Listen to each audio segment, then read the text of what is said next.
Good day, everyone, and welcome. I am very delighted and honored to be given this opportunity and to be a part of something so exceptional. Allow me to introduce myself. I'm Lenya, and I'll be moderating today's panel.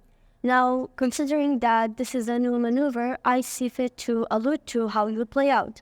Each panelist will be given 45 minutes in order to split their knowledge and share their take regarding the matters going on currently about AI, artificial intelligence. Moreover, today's symposium will be all about unearthing AI along with all its purposes, also an introduction for the ones who are uninformed, and as for us, the first generation who evolved with smart devices and new technology. We should catch the drift and understand our surroundings better. Since in present-day life, our subsistence revolves around technology, and the newest variant, including the most advanced, is AI. Hence, for better use of this resource and more cognizance, we chose to discuss this matter, hoping it will be beneficial for every individual. Now, artificial intelligence has been a buzzword in the tech industry for several years now. The ability of machines to learn from data and make smart and intelligent decisions has really transformed the way we live and work. Now, for the past few years, especially 2023, there has been a lot of pretext, and a question comes to mind, which is, what is behind AI's explosive growth in 2023? Now, there is many, but for instance, the rise of machine learning algorithms, the availability of massive amounts of data, the convergence of AI with other technologies, the emergence of edge computing, also AI being included in cybersecurity, in the government database, in governmental work, in police records, also in smart assistants, self-driving cars, and most importantly, COVID-19, which was one of the most important and the most encouraging factors that helped this grow to begin with. Now, but before we commence, I would like to give a brief introduction of our panelists here today, which I'm very excited to be working with them. First, we have Revan, Ru'ya, Nadine, and Juan. Now, I think one of the most important questions to start with is to you, Nadine. So, what is artificial intelligence? Artificial intelligence is a computer system that can perform complex tasks that would otherwise require human minds, such as visual perception, speech recognition, and translation between languages. Computers and machines controlled by AI could soon be replaced in place of humans to carry out a variety of tasks, from managing a home to driving cars and much more. The majority of these machines rely on deep learning and programming to help them to process vast amounts of data. Essentially recreating the human mind in machine form. I also want to mention natural learning processing and a neural network, that they're a branch of AI. Natural learning processing is a machine learning technology that gives computer the ability to interpret, manipulate, and comprehend human language. Human language is filled with ambiguities that makes it incredibly difficult to write software that accurately determines the intended meaning of text or voice data. Homonyms, homophones, idioms, grammars, in sentence structure, these are just a few of the irregularities of human language that takes human years to learn, but that programmers must teach natural language driven application to recognize and understand them accurately from the start if those applications are going to be useful. Okay. Neural network. Go on. A neural network is a method of AI that teaches a computer to process data in a way that's inspired by the human brain. So what are the qualities of AI that we can recognize AI with in any place? We have three types of artificial intelligence. We have artificial narrow intelligence, artificial general intelligence, and artificial super intelligence. I want to clarify them separately and their difference. Artificial narrow intelligence is also referred to as narrow AI or weak AI. This type of artificial intelligence is one that focuses primarily on one single narrow task with a limited range of abilities. This is the only type of artificial intelligence that's currently available. This includes all kind of natural language or Siri. Artificial general intelligence technology would be on a level of a human brain. It will probably be some time till we grasp AGI, as we still don't know about the human brain itself. However, in concept, at least AGI would be able to think on the same level as a human. Artificial superintelligence, this is where it gets a little theoretical and a touch scary. Technology will probably match and then surpass the human brain. To be classed as an ASI, technology should be more capable than human in every single way possible. Not only could these AI carry out tasks, but they're capable to having emotions and relationships. So I think most of us are familiar with and have experience with using IT, and it could in some points be similar to AI. So what is the difference between AI and IT? AI is considered a subset of IT. The goal of artificial intelligence to subdiscipline of computer science and engineering is to build machines that think and learn similarly to human. IT, on the other hand, is a wider field that includes the application of technology to enhance access to information and communication. In conclusion, AI is viewed as a branch of IT. Since IT employs technology to accomplish particular tasks, but also an interdisciplinary field that co-creates concepts from other fields like physics, mathematics, and psychology. Okay, thank you for your info. Now, Zhyar, who is the leader of AI inventions? To settle off, I would like to start by saying that AI is not a process led by one individual. It's not a creation of only one human being. It's a process creation of many collaborators collaborating together. It's a patchwork quilt of many human beings and many innovators that have come and emerged, whatever has and whatever will be. There will be many more to come, or it might not be.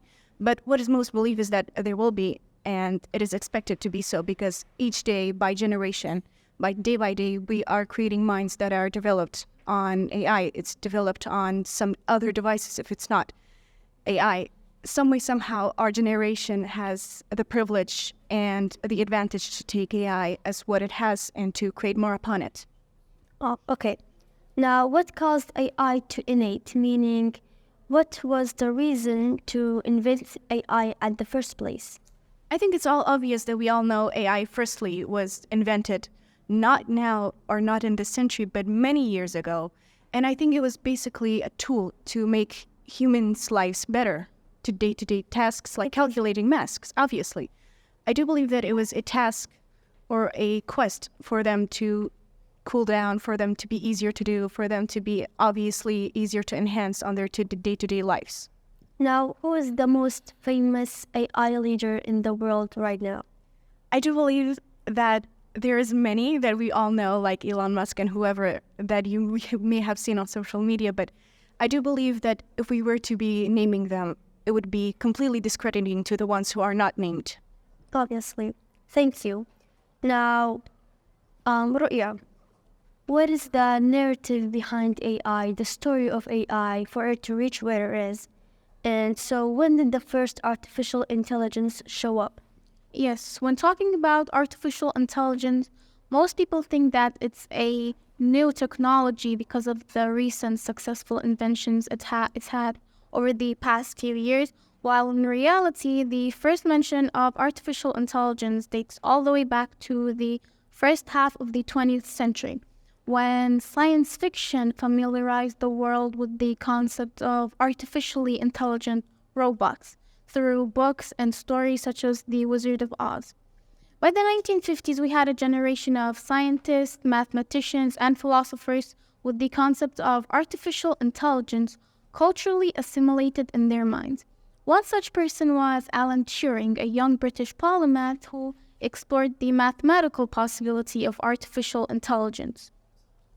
Turing suggested that humans use available information as well as reason in order to solve problems and make decisions. So why can't machines do the same thing? This was the logical framework of his 1950s paper, Computing, Machinery, and Intelligence, in which he discussed how to build artificial intelligence and how to test their intelligence. Okay, now what was the first working AI program and for what reason did they originate it at the time? 5 years after Turing's ideas were published, the proof of concept was initialized through Herbert Simon, Alan Newell, and Cliff Shaw's Logic Theorist. The Logic Theorist was a program designed to mimic the problem-solving skills of a human and was funded by Research and Development Corporation. It is thought by many to be the first working artificial intelligence program. It was first presented at the Dartmouth Summer Research Project on Artificial Intelligence in 1956, which was hosted by Marvin Minsky and John McCarthy. John McCarthy, imagining a great collaborative effort, brought together top researchers from various fields for an open-ended discussion on artificial intelligence, the term which he coined at the very event. The conference sadly fell short of McCarthy's expectations as people came and went as they pleased, and there was failure to agree on standard methods for the field. Despite these disagreements, however, everyone wholeheartedly aligned with the sentiment that AI was achievable. The significance of this conference cannot be undermined as it catalyzed the next 20 years of AI research. From 1957 to 1974, AI flourished. Computers could store more information, they became faster, cheaper, and more accessible. The machine learning algorithms also improved and people got better at knowing which algorithm to apply to their problems. Optimism was high and expectations were even higher, so much so that in 1970, Marvin Minsky told Life magazine, from 3 to 8 years, we will have a machine with the general intelligence of an average human being. However, while the proof of concept was there was still a long way to go before the end goals of natural language programming, abstract thinking, and self-recognition could be achieved. Breaching the initial fog of AI revealed a mountain of obstacles. The biggest was the lack of computational power to do anything substantial. Computers simply couldn't store enough information or process them fast enough. As patience dwindled, so did the funding, and AI research came to a slow roll for 10 years. In the 1980s, AI was reignited by two sources, an expansion in the algorithmic toolkit and a boost of funds, especially by the Japanese government, which was heavily interested in expert systems and other AI-related endeavors. For their fifth generation computer project, from 1982 to 1990, they invested $400 million for the goals of revolutionizing computer programming and improving artificial intelligence. Sadly, most of these ambitious goals were not met as the funding of the Japanese government ceased. AI fell out of the limelight. Ironically, in the absence of public hype and government funding, AI thrived. During the 1990s and the 2000s, most of the landmark goals of artificial intelligence had been achieved. In 1997, a reigning world chess champion and grandmaster, Garry Kasparov, was defeated by IBM's Deep Blue, a chess-playing computer program. This highly publicized match was the first time a reigning world chess champion lost to a machine or a computer, we can say. And this served as a huge step in the direction of an artificially intelligent decision-making program. In the same year, speech recognition systems developed by Dragon Systems was implemented on Windows. This was another great step, but in the direction of the natural language interpretation endeavor. It seemed that there wasn't a problem that artificial intelligence couldn't solve.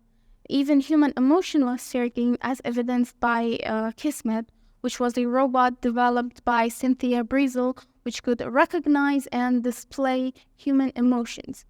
And now artificial intelligence is everywhere. We live in the age of big data, where we have the capacity to hold huge sums of data, too cumbersome for a person to process. Year by year, artificial intelligence has improved and slowly has become part of our daily lives.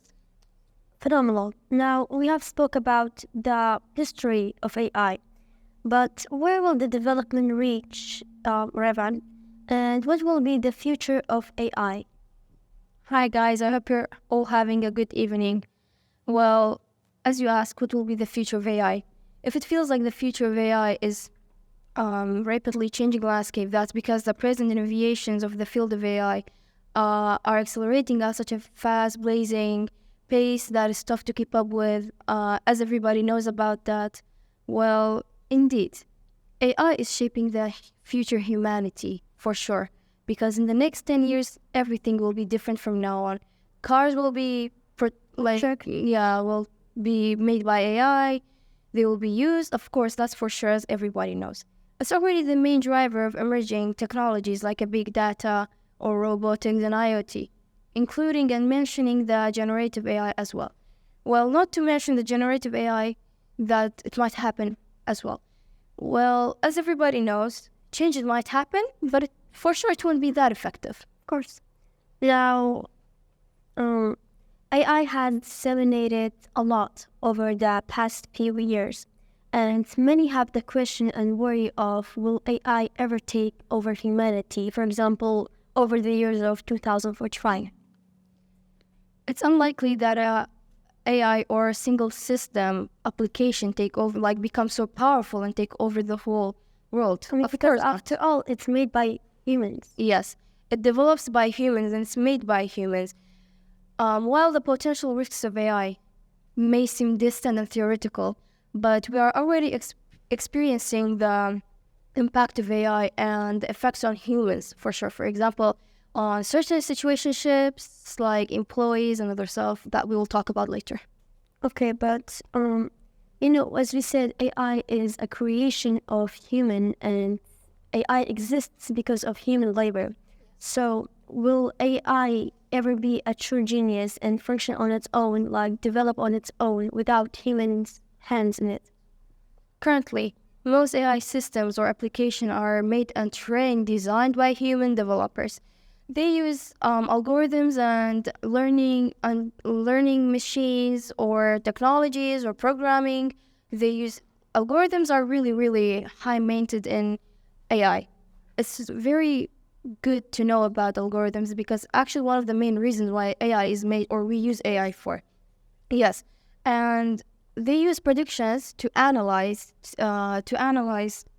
the predictions and based on data, but they don't have the ability to modify their own code. That's the thing.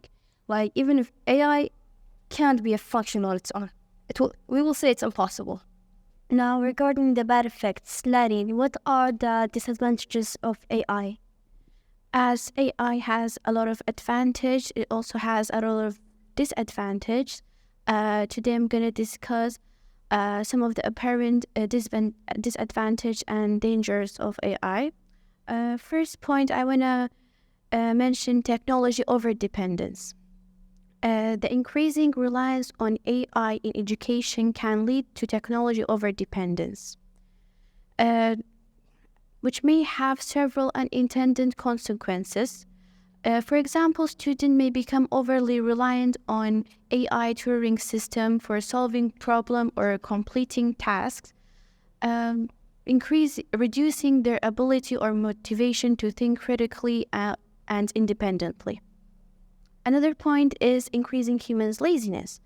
The new invention of artificial intelligence are making humans lazier toward their work, resulting to humans being completely. But don't you think it also has some use? I mean, it depends on the person using it. For example, if you use it in a good way, you actually can benefit from it. But no, I'm against AI in every single way. let's continue. Completely dependent on machine and robots. If this continues for more upcoming years, then our next generation will become entirely dependent on machines, resulting in further unemployment and health issues. Another point is risk of unemployment. A robot is one of the implementation of artificial intelligence, and it's replacing jobs and leading to serve unemployment in some cases. Hence, according to some people, robots are risk of unemployment because of robots and chatbots instead of humans. I mean, of course, in many areas, like in most of Japan. Exactly. I mean, in many areas, for example, America is one of the main factors. Most of their grocery shops and markets, they don't have cashiers. There's just a machine and a robot. You have to scan yourself out. Or in convenience stores in Korea as well, there is no what person working there. It's basically you yourself. You have to go get your things and cash out. Robots in Japan are used in manufacturing industries to replace human resources. Awesome. Now, one of the most important factors for human race to evolve and for humans to continue living a semi-normal life is a clean environment. Now, can AI diminish that? Therefore, what are the effects of AI on environment and nature?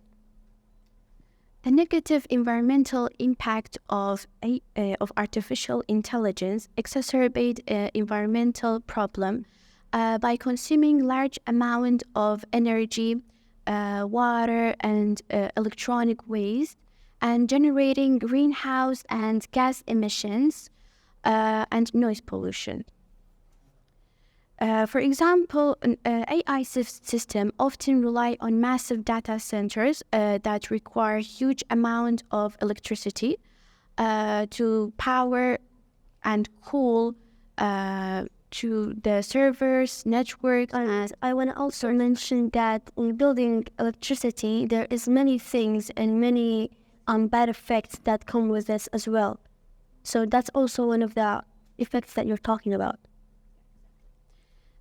According to one estimate, the global energy consumption of data centers accounted for about 1% of the world's electricity demand in 2018 and could reach by 8% in 2030. AI application often depend on sophisticated and hardware devices that require rare earth metals and other scarce material to produce and operate. These materials are often extracted from mines.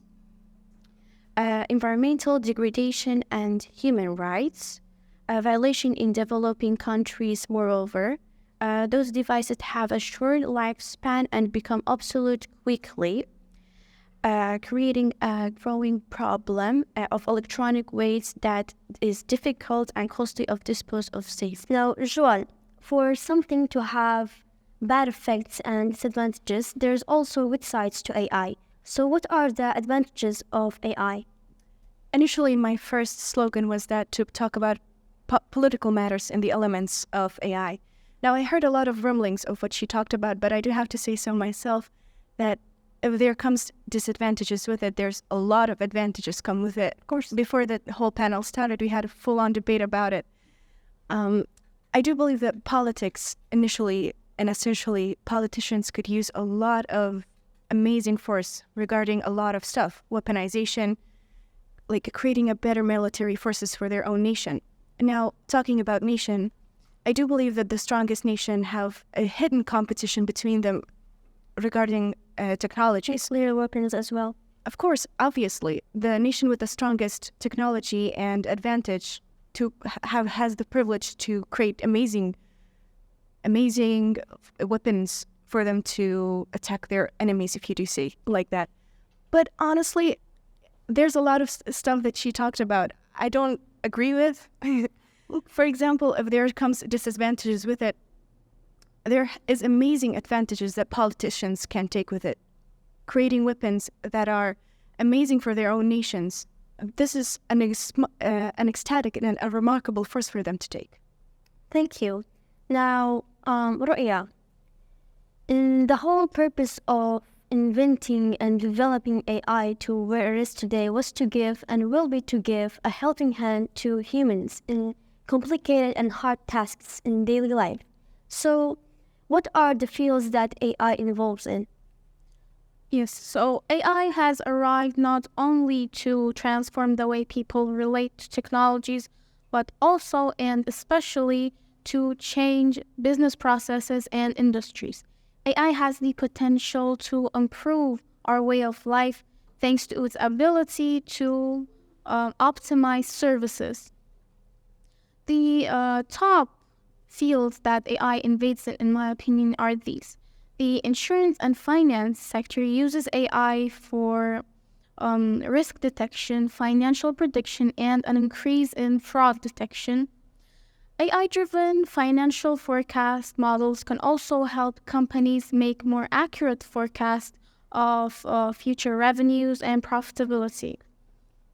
The healthcare sector is also among the top sectors which uses AI for risk assessment, gathering medical data on patients, increasing the efficiency of treatments and speeding up diagnosis.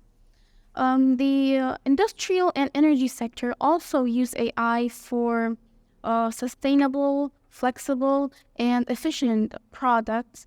It also applies better management of all resources, minimizes time, and reduces production and maintenance costs.